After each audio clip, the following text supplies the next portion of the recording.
오늘 말씀의 제목은 역사적 책임이 됩니다. 오늘 우리가 살아가는 시대를 보고 우리가 어떤 책임을 져야 될 것인가를 말씀을 드리겠습니다. 이건 실화입니다. 어떤 아기가 태어나자마자 그 엄마가 아버지 몰래 그 아기를 데리고 유아 세례를 받았습니다. 또 아버지만 모르는 것이 아니라 세상 사람 그 누구도 모르게 비밀리에 그 아이에게 유아 세례를 받게 합니다. 그런데 그 엄마에겐 두 아들이 있었는데 이미 죽었습니다. 병으로 죽었기 때문에 그 아들을 정말로 눈물로 지극정성으로 그렇게 기도하며 키웠습니다. 그리고 그 아들이 성장하면서 사춘기 때 방황을 했습니다. 방황을 했지만 그래도 엄마의 그 간절한 기도와 사랑으로 대학을 가고 그리고 그가 나중에 그 나라의 대통령이 됐습니다. 이건 실화입니다. 그가 대통령이 되고 그는 믿는 사람답게 살았습니다. 그러기에 그 엄마의 기도가 있었기 때문에 그 예수님이 그 세례 받은 날을 우리가 주연절이라고 하는데 그날이 되면 그는 그 추운 날 얼음을 깨고 물속에 들어가기도 했습니다. 그가 대통령이 되기 전에는 그 나라의 국민이 59%가 예수를 믿었지만 그가 대통령이 된 후에는 그 나라 백성들의 75%가 예수를 믿었습니다. 그리고 그의 능력으로 인해서 그 나라 백성들은 과거보다 훨씬 더 좋은 환경에서 살아가게 됩니다. 그리고 그는 부활절만 되면 항상 예배를 드립니다. 그리고 그는 스탈린이 그 러시아의 그 교회를 파괴할 때가 있었습니다. 러시아 교회를 파괴할 때 도시 이름 순서 알파벳 순서로 파괴를 해서 그 수많은 그 러시아에 있는 교회들이 파괴됐는데 그에 의해서 교회가 하나씩 새로 짓고 또한 복구되기도 했습니다. 그러게 그는 그렇게 지금도 교회를 복구하고 재건하고 있습니다.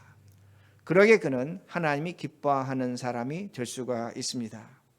그런데 이 사람이 누군가입니다. 이 사람이 지금 우크라이나하고 전쟁하고 있는 러시아의 대통령 푸틴이 됩니다. 푸틴이 바로 이 사람이 됩니다. 그러나 그 러시아의 그 사람들이 믿는 또 푸틴이 믿는 그 하나님을 믿는 같은 종교에 우크라이나에 있는 사람들은 그를 적그리스도라고 그렇게 말합니다. 오늘 기도해 주신 것처럼 그 한 사람에 의해서 지금 수많은 난민이 발생하고 또한 수많은 젊은 사람들이 죽고 아기들도 죽고 임산부도 죽었습니다. 그리고 굉장히 어려운 상황이 지금 벌어지고 있다는 겁니다. 그리고 그는 협박합니다. 생물학 무기로 또는 화학 무기로 심지어는 원자 무기로 세상의 종말을 구할 수 있다고 그렇게 협박하고 있습니다. 그러기에 미국의 바이든은 그를 전쟁 범죄자라고 분명히 그렇게 낙인을 찍었습니다. 문제는 뭐냐입니다. 그는 분명히 하나님을 믿습니다. 그는 분명히 하나님을 믿는데 그가 믿는 하나님은 어떤 하나님인가입니다. 여러분, 러시아 백성 입장에서는 그는 훌륭한 크리스찬입니다. 그가 믿는 하나님, 그 백성들이 함께 믿고 있다는 겁니다. 그런데 우리가 볼 땐 그렇지 않다는 겁니다. 우리가 볼 땐 뭔가 잘못되어 있다는 겁니다. 그러기에 그가 믿는 하나님 어떤 하나님인가 우리가 분명히 알아야 됩니다. 다시 제가 쉽게 말씀드린다면 하나님 믿지 않는 불신자나 우크라이나 백성들이나 더 나아가서 하나님 믿는 우리가 볼 때는 그가 믿는 하나님은 하나님이 아니라는 겁니다. 그럼 왜 이런 갈등이 나타나는 겁니다. 왜 이 지금 하나님을 믿는 사람들이 두 패로 갈려서 어느 하나님이 정확한 하나님이고 어느 하나님이 우리가 믿어야 될 하나님인가 생각해 봐야 된다는 겁니다. 그러기에 우리는 본문을 통해서 무엇을 알 수 있냐면 푸틴이 좀 더 나가서 확장시킨다면 러시아 백성들이 하나님을 잘못 믿고 있다는 겁니다. 그걸 우리가 분명히 알아야 됩니다. 그리고 우리들도 얼마든지 푸틴처럼 러시아 백성처럼 우리가 하나님을 잘못 믿을 수 있다는 겁니다. 그러기에 우리가 하나님을 올바르게 믿어야 된다는 겁니다. 우리가 믿는 하나님 과연 어떤 하나님인지 오늘 이 역사적 사건을 통해서 우리가 분명히 알아봐야 합니다. 오늘 본문은 여러분이 너무나 잘 아신 오병이어의 기적의 사건이 됩니다. 떡 5개와 물고기 2마리로 한 사람 먹을 식량으로 5천 명을 먹여 남았습니다. 4천 명을 먹여 남았습니다. 그 기적의 사건이 있었다는 겁니다. 여러분, 우리도 기적이 필요합니다. 제가 지난 수요일 날 말씀드렸지만 기적은 하나님의 빛입니다. 하나님의 빛입니다. 그 빛이 우리에게 비춰져야만 우리는 어려움과 슬픔과 아픔에서 벗어난다는 겁니다. 절망과 아픔에서 벗어납니다. 그 빛이 우리에게 찾아와야 된다는 겁니다. 그런데 파스칼은 제가 그날도 말씀드렸지만 그 팡세에서 하나님의 빛이지만 그 빛이 우리에게 얼마든지 잘못될 수 있다는 것을 제가 지난 수요일 날 설명드렸습니다. 그러기에 여러분들이 이 오늘 설교를 좀 더 깊이 이해하고 싶으면 여러분이 지난 수요일 예배 설교를 들으셔야 됩니다. 왜냐하면 그 기적이 일어났는데 그 오병이의 기적이 일어났는데 그 오병이의 기적으로 수많은 사람들이 그 떡을 먹고 기적의 떡을 먹고 병들었다는 겁니다. 탈이 났다는 겁니다. 배탈이 났다는 겁니다. 똑같은 말씀을 갖고 있는 요한복음 6장 15절을 보면 그 떡 먹은 자들이 예수를 세상의 임금으로 삼으려 했다고 그렇게 말씀하고 있습니다. 마가복음 6장 52절에는 떡 먹은 제자들의 마음이 오히려 굳어졌다고 그렇게 말씀합니다. 둔해졌다는 겁니다. 여러분 이상하지 않습니까? 하나님의 기적을 경험했는데 하나님의 빛이 찾아왔는데 오히려 사람들의 마음이 어두워졌다는 겁니다. 왜 이런 일이 일어나는가 합니다. 여러분 기적은 우리를 극심한 고난과 어려움에서 구해줍니다. 하나님의 빛입니다.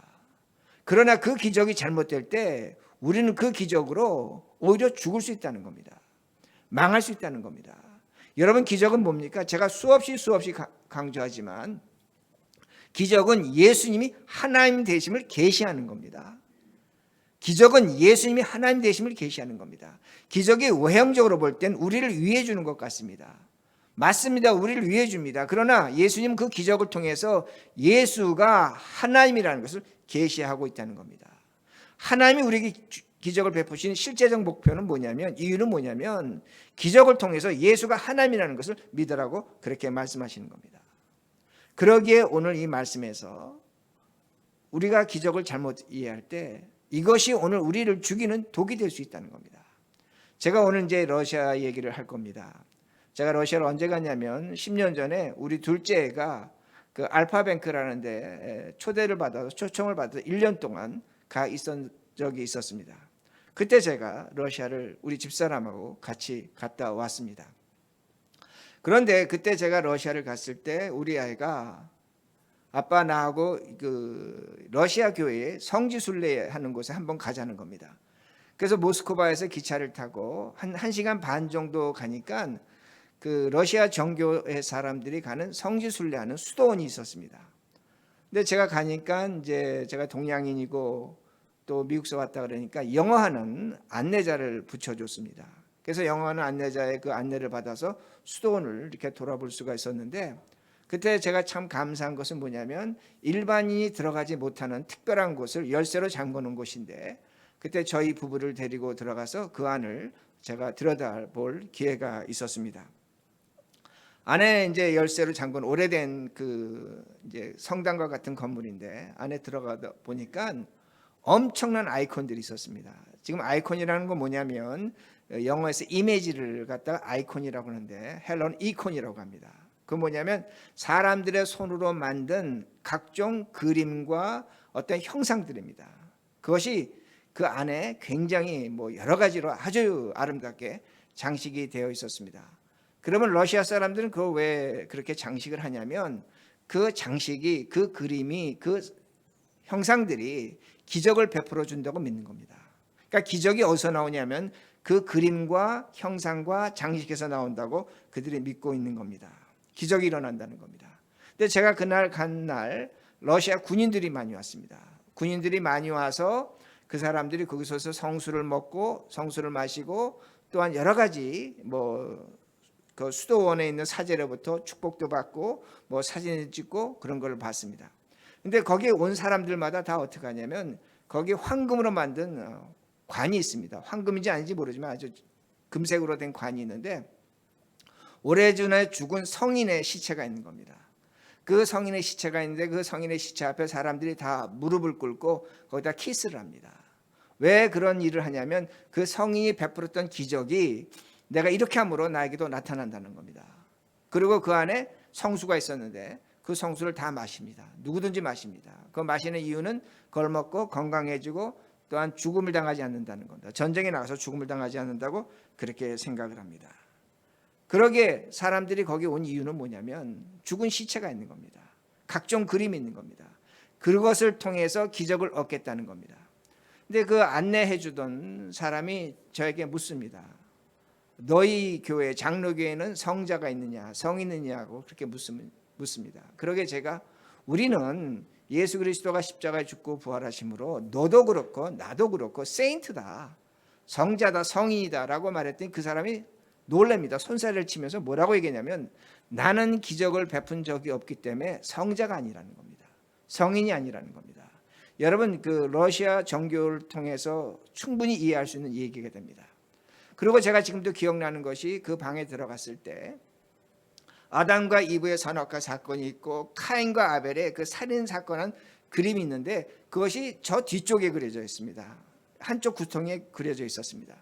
그래서 제가 물어봤습니다. 아니 어떻게 이 두 그림은 저 뒤에 그려져 있느냐라고 했더니 이 두 그림은 기적을 베풀어 주지 못한다는 겁니다. 그러기에 뒤에 그려놨다고 그렇게 말해 주었습니다. 자, 여러분 한번 생각해 보자는 겁니다. 어떤 걸 우리가 생각해 보야 되냐면 하나님은 신비하십니다. 하나님이 기적을 베풀어 주십니다. 하나님의 기적은 우리의 지식과 이성을 멈추게 합니다. 이건 분명합니다. 어떤 기적을 당할 때 우리가 이해할 수 없죠. 우리가 판단할 수 없죠. 그건 분명합니다. 그런데 우리가 여기서 실수하는 것이 뭐냐면 어떤 기적적 현상 앞에서 우리의 지식과 이성이 멈춰버리고 작동하지 않으면 미신이 됩니다. 무슨 말씀인지 아시겠습니까? 여러분이 기적을 겪었는데 기적이 여러분 이해할 수 없죠. 하나님께서 왜 이렇게 베풀어 주는지 여러분 판단할 수 없죠.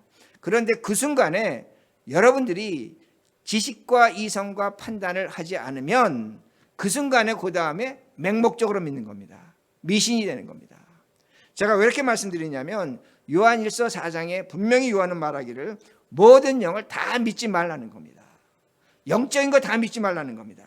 거짓 영이 있기에 하나님에 속한지 구분하라는 겁니다. 구별하라는 겁니다. 여러분 구분하다 구별하다는 그 단어는 영어 번역으로 테스트라는 단어를 썼습니다. 이건 어떤 의미가 되냐면 너가 갖고 있는 지식과 너가 갖고 있는 경험과 너가 갖고 있는 이성적 판단으로 이것이 정말로 하나님으로부터 왔는지 악의 영으로부터 왔는지 거짓의 영으로부터 왔는지 구분하고 판단하라고 그렇게 가르쳐 줍니다. 여러분 기적은 나쁜 것이 아닙니다. 그런데 우리가 어디서 이 기적이 미신이 되냐면 판단하지 않는 겁니다. 생각하지 않는 겁니다. 그럼 뭐가 됩니까? 한순간에 우상숭배자가 되는 겁니다. 기독교가 미신이 되는 겁니다. 좀 더 이것이 발전하면 뭐가 되는 줄 아십니까? 예수를 믿어도 무당이 되는 겁니다. 무당처럼 예수 믿는 사람이 있다는 겁니다. 성경은 가르쳐 주는 겁니다.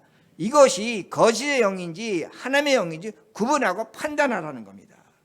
그 구분과 판단은 우리의 책임이라는 말씀이 됩니다. 오늘날 러시아 국민들은 제가 러시아 국민들 전체를 호도하는 건 좀 죄송한 얘기지만 대부분 러시아 정교 사람들은 기적으로 미신에 빠져 있습니다. 가보시면 안 됩니다. 가보면 압니다. 미신에 빠져 있기 때문에 정상적 이성적 판단과 정상적 판단을 하지 못한다는 겁니다. 그러다 보니까 선악의 판단이 안 되는 겁니다. 그러기에 푸틴이 저 전쟁을 일으키고 있지만 저 전쟁이 과연 우리에게 어떤 전쟁인지 선과 악의 구분조차 하지 못한다는 겁니다. 문제는 뭔 줄 아십니까? 우리도 그렇게 되는 겁니다. 우리도 신앙생활 제대로 하지 못하면 얼마든지 그렇게 살아갈 수 있다는 것을 기억하시라는 겁니다. 그러고 22절 말씀입니다. 22절 예수께서 즉시 제자들을 즉시 재촉하사 자기가 무리를 보내는 동안에 배를 타고 앞서 건너편으로 가게 하시고. 여러분 이 말씀 무엇인 줄 아십니까? 예수님이 오병이어의 기적을 베푸셨지만 이것이 심각하다는 걸 아신 겁니다. 그러기에 뭐라고 말씀하냐면 제자들과 백성들을 띄워놓으신 겁니다. 그리고 제자들을 배를 태워서 재촉해서 빨리 강 건너로 보내시고 예수님은 그 다음에 하시는 게 뭔 줄 아십니까? 밤새도록 기도하십니다. 기적을 베푸시고 밤새도록 기도하십니다. 지금 예수님이 기도하실 수밖에 없는 이유는 뭐냐면 이 기적의 사건으로 인해서 제자들이 병들었다는 겁니다. 백성들이 병들었다는 겁니다. 그렇게 기도하시는 중에 예수님 뭘 보시냐면 기도하시는 중에 제자들이 배를 타고 건너가다가 풍랑을 만나 고생하는 것을 보게 됩니다. 그런데 예수님께서 그 고생하는 걸 보시고 풍랑 만난 제자들 향해 걸어가신다는 겁니다. 걸어가시는데 제자들은 그 걸어오는 예수를 보고 뭐라고 얘기하냐면 유령이라고 합니다. 유령이라고 합니다. 고스트라고 합니다. 여러분 왜 유령이라고 하는지 그 이유는 간단합니다. 제자들은 알고 있습니다. 어부들입니다. 사람은 몸무게가 있습니다. 몸무게가 있으면 절대로 무리를 걷지 못합니다. 그저 빠지는 겁니다. 그런데 유령은 몸무게가 없습니다. 영적 존재입니다. 그러다 보니까 무리를 걸을 수 있다고 생각하는 겁니다. 그러니까 그 예수를 보고 유령이라고 그렇게 얘기하는 겁니다. 27절 예수께서 즉시 이르시되 안심하라 나니 두려워하지 말라. 유령이라고 하는데 예수님께서 뭐라고 합니까? 나라는 겁니다. 예수라는 겁니다. 두려워하지 말라는 겁니다. 이 말씀은 지금 성경이 우리에게 가르쳐고자 하는 것이 뭐냐면 예수님은 몸무게를 가진 사람입니다. 예수는 우리와 같은 몸무게를 가진 사람입니다. 그런데 무리를 걸었습니다. 그런데 이 말씀을 다시 뒤집어 얘기한다면 예수님은 영적 존재라는 겁니다. 하나님의 영이라는 겁니다. 그걸 성경이 가르쳐주는 겁니다. 지금 저 말씀이 우리에게 가르쳐주는 건 뭐냐면 나니까 걱정하지 말라는 건 뭐냐면 나 예수다. 너희와 같은 똑같은 몸무게를 갖고 있다. 그러나 내가 물을 걷는다. 이건 뭐냐면 나는 하나님이라는 겁니다. 나는 하나님의 영을 갖고 있다는 겁니다. 이걸 성경이 가르쳐줍니다. 28절 베드로가 이렇게 대답합니다. 베드로가 대답하여 이르되 주여 만일 주님이시거든 나를 명하사 물 위로 오라 하소서 하니. 이 말씀 뭡니까? 베드로가 이렇게 얘기하는 거예요. 당신이 하나님이시라면 몸무게가 있는 나를 물 위를 걷게 하라는 겁니다. 당신이 하나님이면 나를 몸무게가 있지만 걷게 하라는 겁니다. 이 말을 뒤집으면 뭐가 됩니까? 내가 몸무게가 있는데 물을 걷는다면 내가 뭐가 되는 겁니까? 나는 예수처럼 된다는 겁니다. 다른 말로 뒤집는다면 나도 하나님처럼 될 수 있다는 겁니다.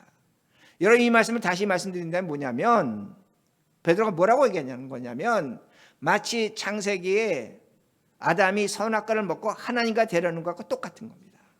나는 몸무게가 있어 무리를 걸을 수 없는 겁니다. 그러나 당신이 하나님이시라면 나를 영적 존재, 하나님과 같은 존재, 예수님과 같은 존재로 만들어서 무리를 걷게 하라고 그렇게 얘기하는 겁니다. 문제는 뭐냐? 이것이 기적에 빠지면 무당이 되는 겁니다. 인간의 한계를 벗어나려고 하는 겁니다. 여기에 문제가 있는 겁니다. 문제는 뭐냐? 이런 현상이 푸틴에게 나타납니다. 푸틴에게 나타납니다. 여러분 푸틴의 할아버지는 그 러시아의 공산당을 창설한 레닌의 요리사였습니다. 레닌의 요리사가 푸틴의 할아버지였습니다. 할아버지도 공산당원이었습니다.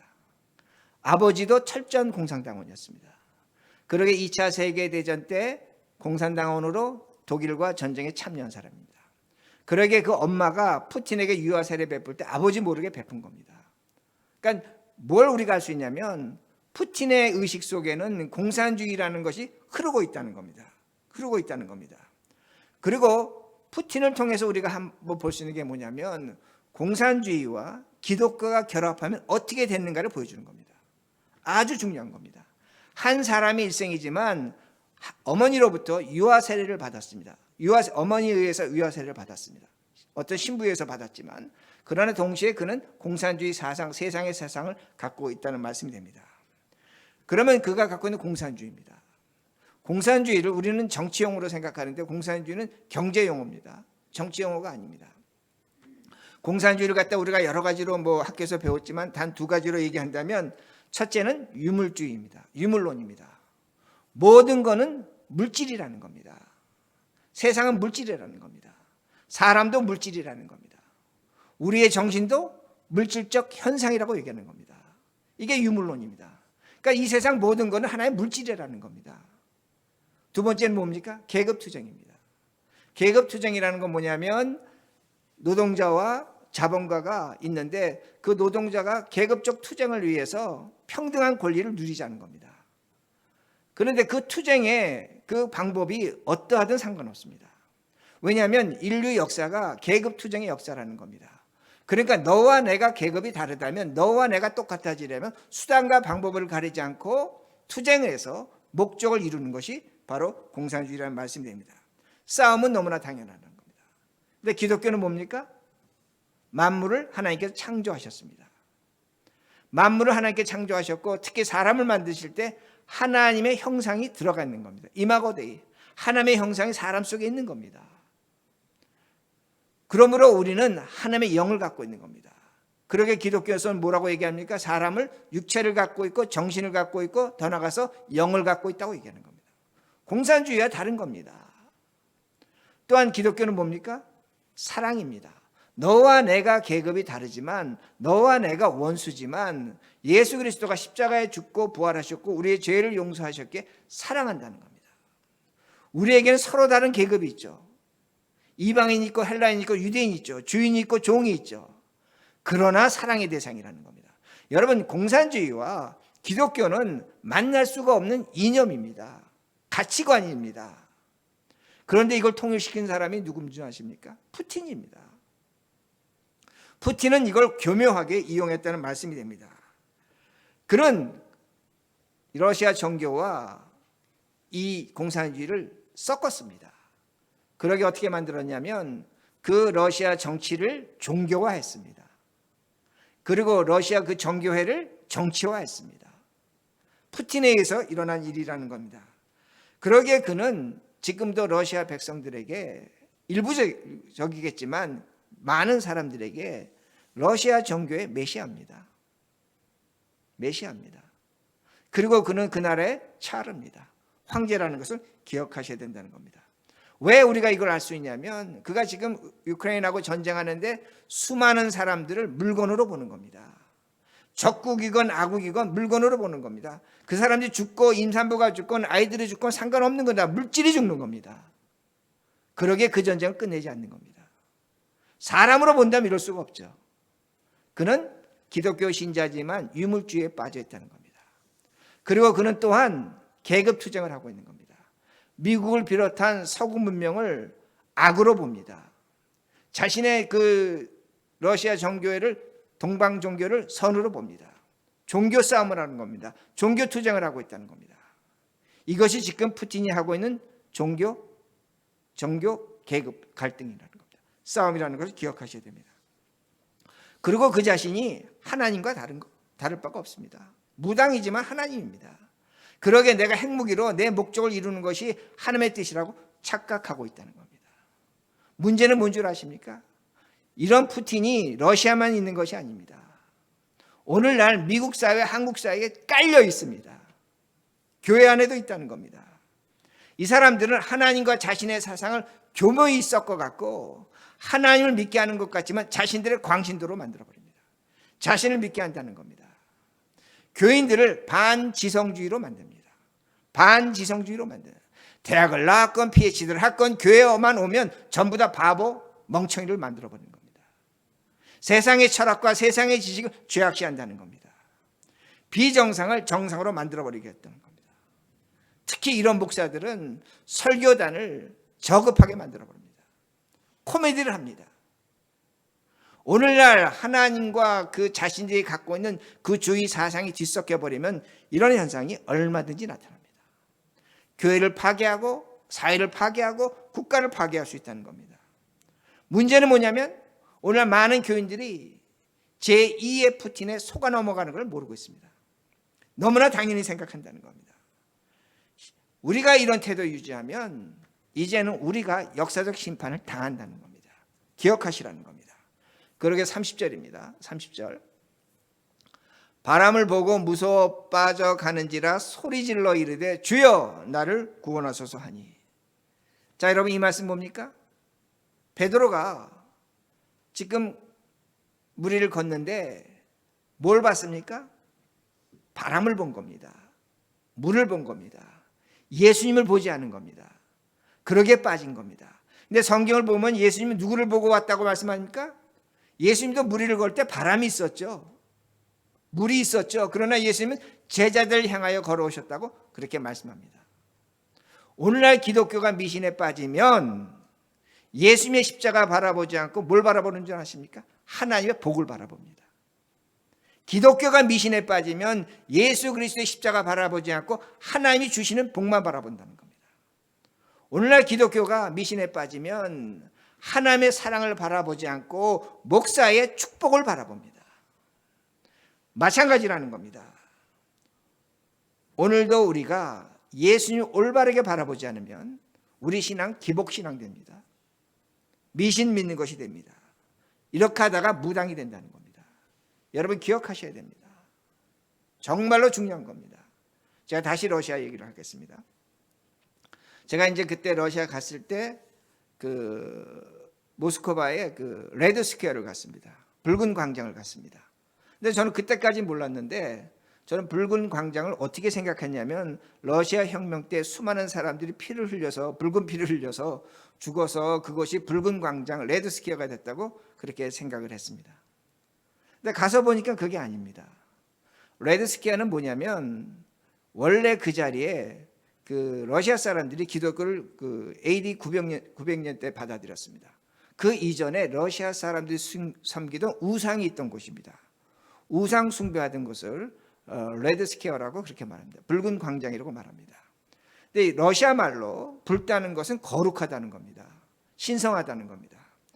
그러게 러시아 사람들이 예전에 예수를 믿기 전에 집집마다 레드 코너가 있었는데 레드 코너는 뭐냐면 그들이 섬기던 우상을 두둔 것입니다. 근데 예수를 믿고 난 다음에 그 레드 코너에 뭐만 바뀌었냐면 그리스도의 형상, 그리스도의 우상, 어떤 성인들의 뼈조각 이런 것으로 바뀌어버린 겁니다. 이걸 레드 코너라고 그렇게 말합니다. 그러니까 붉은 광장은 뭐냐면 거룩하다는 겁니다. 신성하다는 겁니다. 그러게 제가 이 말을 듣고 한 가지 생각해 본 게 뭐냐면 빨갱이 하는데 그 빨갱이가 붉은 군대입니다. 다른 말로 하면 거룩한 군대입니다. 우리가 생각하는 그런 빨갱이가 아니라는 겁니다. 그러니까 레드 스퀘어는 뭐냐면 거룩한 광장이라는 겁니다. 근데 제가 왜 이 말씀을 드리냐면 그 레드 스퀘어에서 제 기억에 한 15분 20분 걸어가면 그리스도 대성당이라는 것이 있습니다.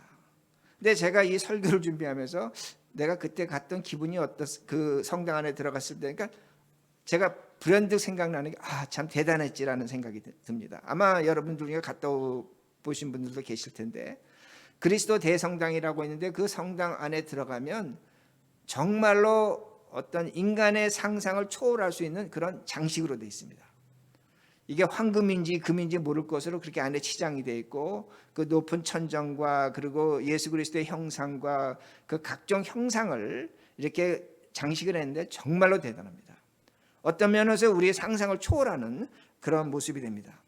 그런 데서 아름다운 음악이 들리고 또 거기에서 장엄한 예배를 드린다면 정말로 천국에서 예배를 드릴 수 있겠다는 그런 생각을 할 정도로 대단한 곳입니다. 그런데 제가 그것을 보면서 어떤 생각을 하냐면 정말로 예수님이 계신가? 그렇게 우리를 놀라게 하고 아름답게 만들었지만 그 자리에 골고다에서 십자가에 죽으신 예수 그리스도의 절규, 고통, 아픔, 죽음이 여기서 표현되고 있는가? 그런 그렇지 않습니다. 예수님이 십자가에서 하나님의 또 버림을 당했습니다. 죄로 말미암아 우리를 위해서 죽으셨습니다. 그래서 엘리 엘리 라마 사막다니 하는 그 의심과 절규와 아픔이 과연 그 안에 있는가?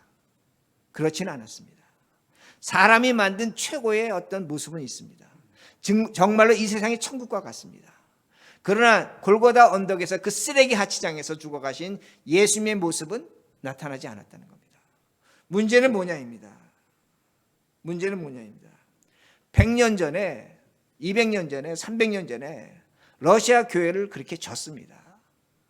금과 은으로 그렇게 졌습니다. 아름답게 장식했습니다.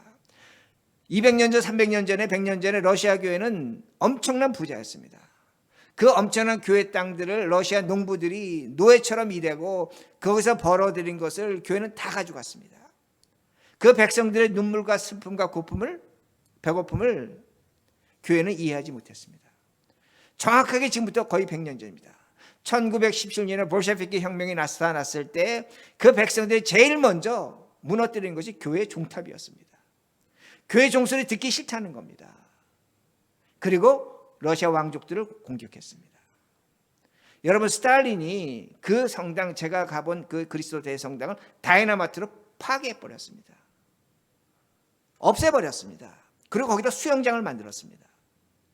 그런데 러시아 국민들이 그걸 다시 졌습니다. 제가 알기로는 1990년도에 다시 졌습니다. 여러분, 러시아 사람들이 진 건 이해할 수 있습니다. 그러나 뭘 잊고 있습니까? 자신들이 교회가 저지른 역사적 과오를 잊고 있었다는 말씀이 됩니다. 그 자리에 아름다운 교회를 다시 세웠다는 겁니다. 문제는 뭐냐면 역사에서 배우지 못하는 겁니다. 이 역사가 반복되고 있다는 겁니다. 푸틴과 그 러시아 백성들이 예수 그리스도의 십자가의 죽음과 부활을 제대로 이해하지 못할 때 지금 수많은 사람들이, 몇만 명의 사람들이 죽고 피를 흘리고 있습니다.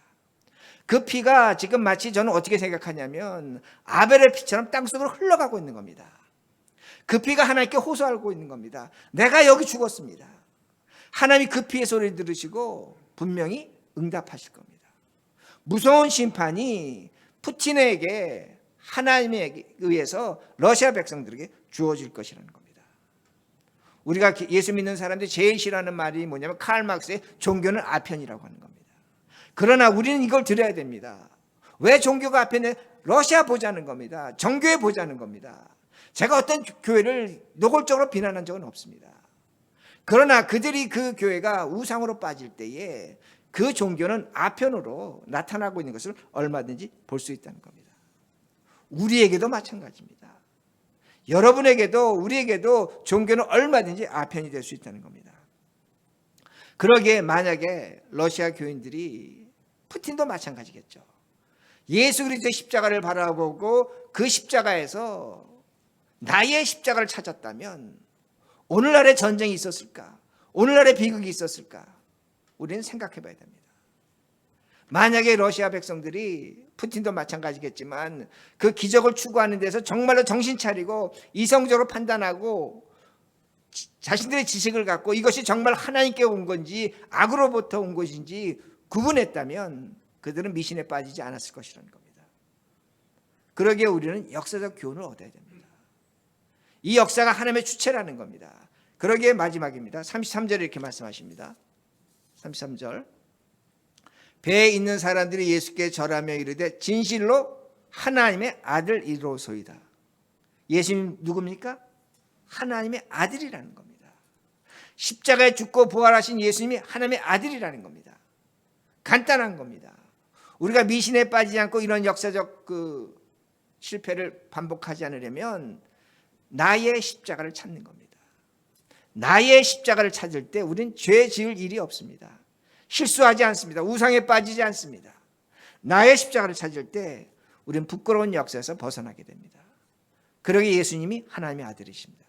그 예수를 보시고 우리 각자의 십자가를 찾고 이 역사적 사건에서 우리를 돌아보시는 우리 모두가 되기를 간절히 바랍니다.